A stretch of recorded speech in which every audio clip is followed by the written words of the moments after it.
Democratic U.S. Senate nominee Graham Platner has won the endorsement of a prominent reproductive rights group. Our Phil Hirschkorn reports. Reproductive health care is health care. Abortion is health care. Yes. The Planned Parenthood Action Fund described Democrat Graham Platner as a champion of reproductive freedom, rejecting Republican Senator Susan Collins because of her vote to confirm Justice Brett Kavanaugh to the Supreme Court in 2018.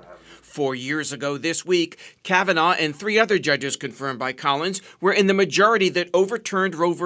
Wade, the 1973 case that had established a national right to abortion. When Susan Collins told us that Brett Kavanaugh had assured her that Roe was settled law, it was the law of the land, and that a woman's right to choose was in no way, shape, or form under threat, she either lied to us or she was tricked.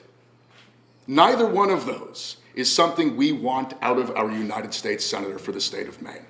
The senator standing by her Kavanaugh decision earlier this month. I do not regret that vote. She may not regret her vote for Brett Kavanaugh, but there are a lot of Maine voters that regret their vote for her. Planned Parenthood pointing to the consequences of the Supreme Court reversal. 20 states have fully or partially banned abortion. Patients are turned away from care in medical emergencies. Doctors hesitate because they don't know what the law allows.